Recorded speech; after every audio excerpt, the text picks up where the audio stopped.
मैं मनीता JBAB पाकरटांड़ सामाजिक विज्ञान की इस कक्षा में आप सबों का स्वागत है। आज मैं सामाजिक विज्ञान की इस कक्षा में कक्षा 10 के छात्राओं के लिए विषय अर्थशास्त्र के चैप्टर 1 जिसका शीर्षक है विकास के बारे पढ़ाने जा रही हूँ।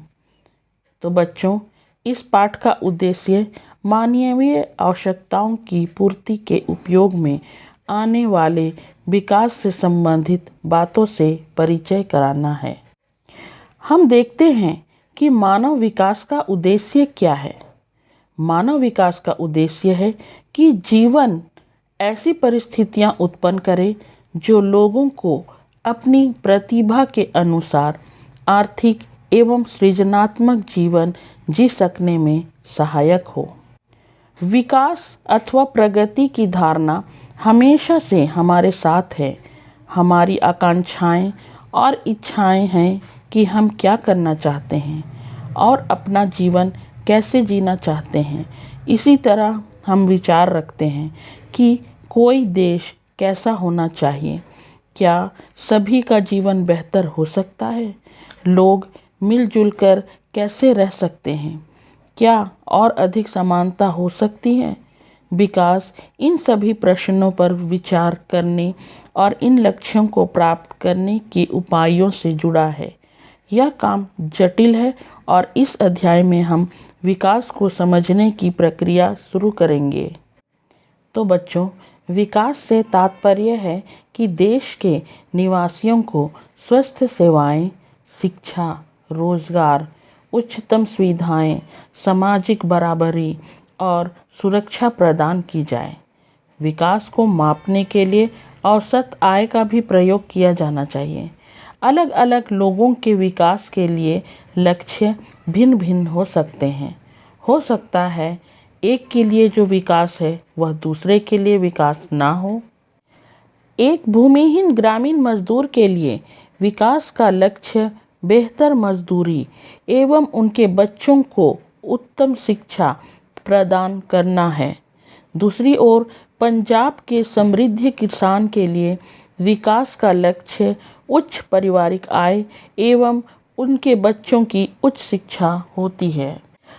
शहर के अमीर परिवार की एक लड़की के लिए विकास क्या होता है? उसे अपने भाई की तरह आज़ादी मिले, यह उसका विकास है। अपने फैसले खुद ले सके, यह उसका विकास है। वह भी उत्तम शिक्षा प्राप्त करे, यह उसका विकास है। और अपने भाई की तरह ही वो विदेश जाकर पढ़ाई करे, ये उसका विकास है। आगे देखते हैं प्रति व्यक्ति आय। देश की कुल आय को कुल जनसंख्या से भाग देकर निकाली जाती है। औसत आय को प्रति व्यक्ति आय कहते हैं। शिशु मृत्यु दर किसी वर्ष में पैदा हुए 1000 जीवित बच्चों में 1 वर्ष की आयु से पहले मर जाने वाले बच्चों का अनुपात ही शिशु मृत्यु दर कहलाता है। सतत पोषणीय विकास ये क्या है? यह पर्यावरण को बाधा पहुंचाए बिना विकास करे, यही सतत पोषणीय विकास कहलाता है। आगे देखते हैं हमारे देश के विकासात्मक लक्ष्य क्या होने चाहिए। ऐसी परिस्थितियां उत्पन्न करना जो लोगों में अपनी प्रतिभा के अनुसार आर्थिक तथा सृजनात्मक जीवन जीने की क्षमता प्रदान करे, वही हमारे देश का विकासात्मक लक्ष्य होना चाहिए।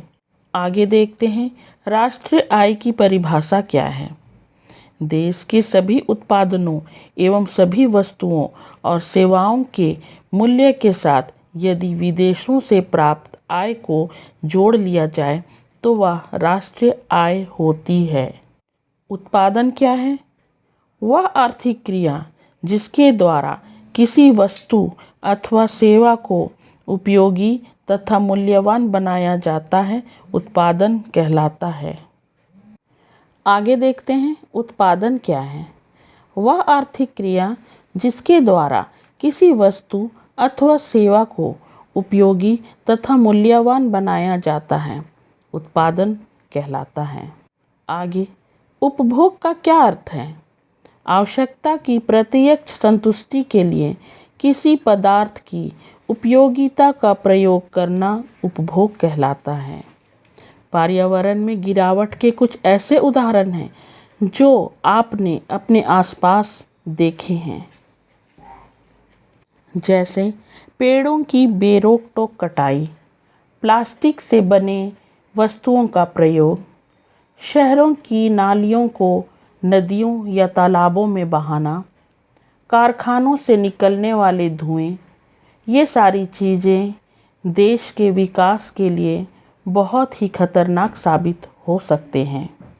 भारत के लोगों द्वारा ऊर्जा के अनेकों स्रोतों का प्रयोग किया जाता है, जैसे कच्चा तेल, प्राकृतिक गैस, परमाणु ऊर्जा, पनबिजली, पवन ऊर्जा, सौर ऊर्जा इत्यादि, जो हमारे विकास में अति आवश्यक हैं। तो बच्चों, अब आप समझ ही गए होंगे कि विकास क्या है। आज का यह पाठ यहीं समाप्त होता है। अगले वीडियो में हम अगले चैप्टर के साथ फिर मिलेंगे। तब तक के लिए घर में रहिए, सुरक्षित रहिए। धन्यवाद।